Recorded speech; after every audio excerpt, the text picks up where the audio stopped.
It was something that I wasn't hoping to hear at the time, and I still remember the conversation with the doc where he was basically saying the head knocks from rugby league were responsible, and I said to him, "You can't guarantee that it was," and he said, "No, you're right actually, I can't guarantee that it was, but you can't guarantee that it wasn't."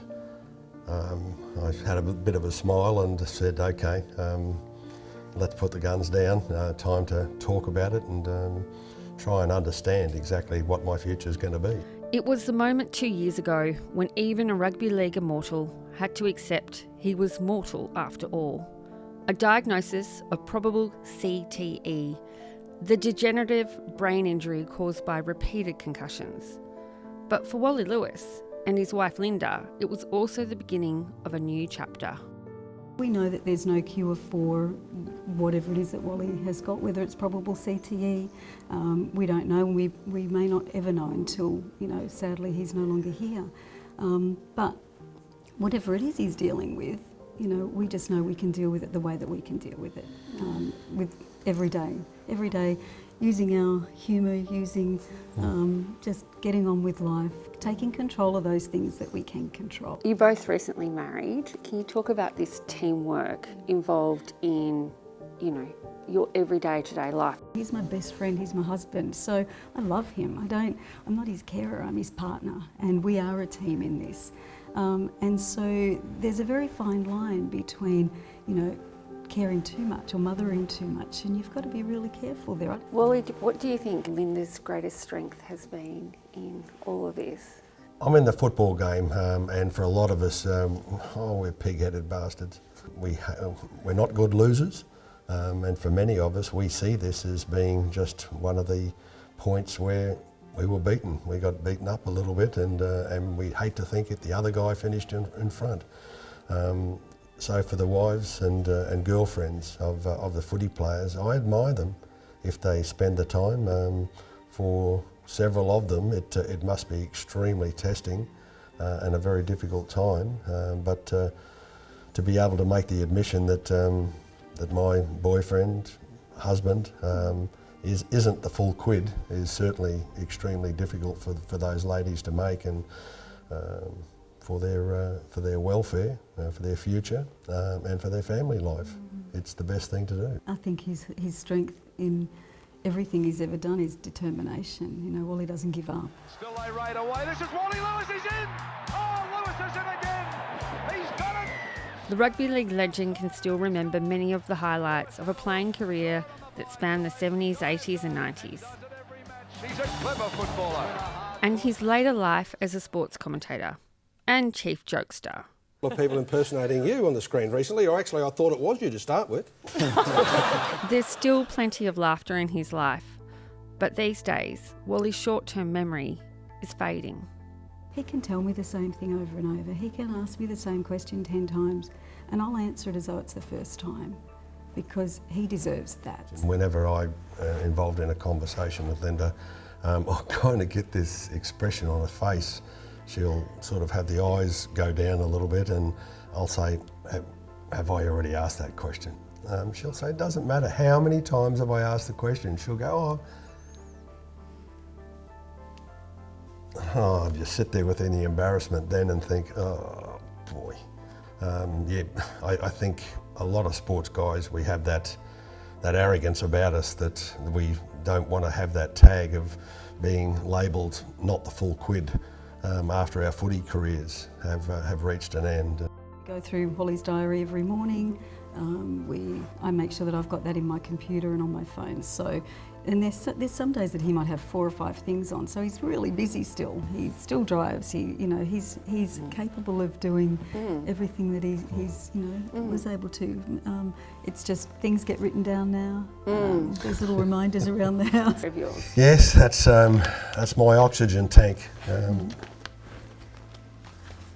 That's how it goes every day. Different colour is a different thing to go through, and there's plenty of them on some days. And having this, I've got to say, that's my best friend. Yeah. And I think without that, we would both be lost because he is so busy.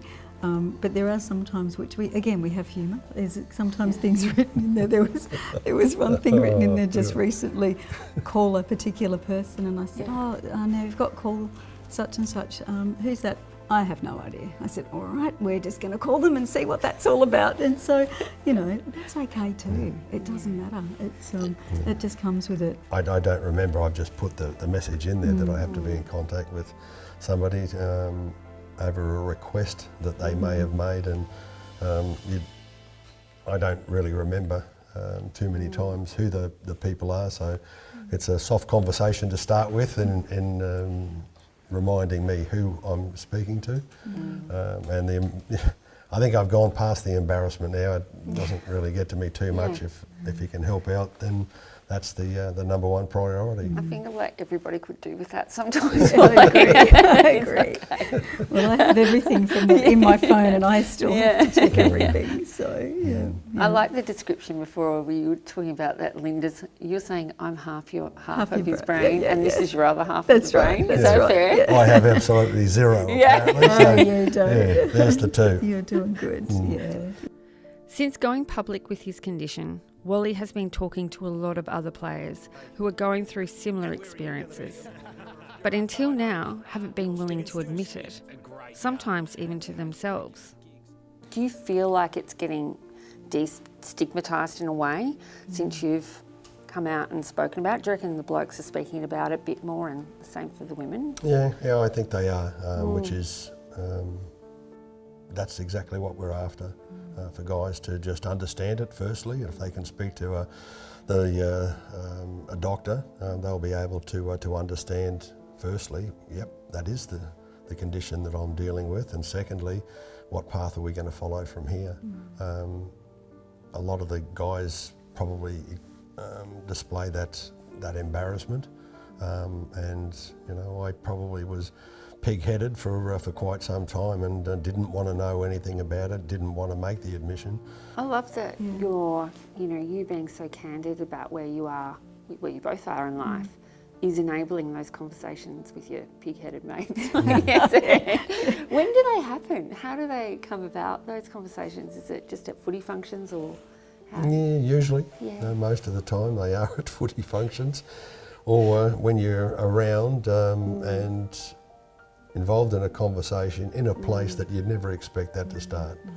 And the guys will start usually with, somebody's taken too many knocks to the head, geez, he kept repeating himself all the time, and then you can see that it's going to take a little bit of a turn, and they'll go, and by the way, when you did it, did you find that, and then they'll bring themselves in, well, I had plenty of concussions, I'm starting to get a bit worried because I'm starting to lose the memory a little bit, and they'll almost bring it in as a point of humour, but it pretty quickly turns quite serious when their own health and well-being and their future is the number one priority in their life. We get phone calls from, probably a lot of wives, partners call. The fear of not knowing where to go, what to do. I think men are pretty good at denying that they've got a health issue or that there's anything wrong. They see that as a weakness, and it's just not. There's no strength in silence, there's only loneliness. Guys want to listen nowadays. They want to be able to be provided with some information, some info that they can take with them and used in the best way possible to guarantee that they're going to be able to enjoy their lives, enjoy playing with their grandkids. And I'm sure that we'll all say that when we get the chance, we'd like to die as happy men.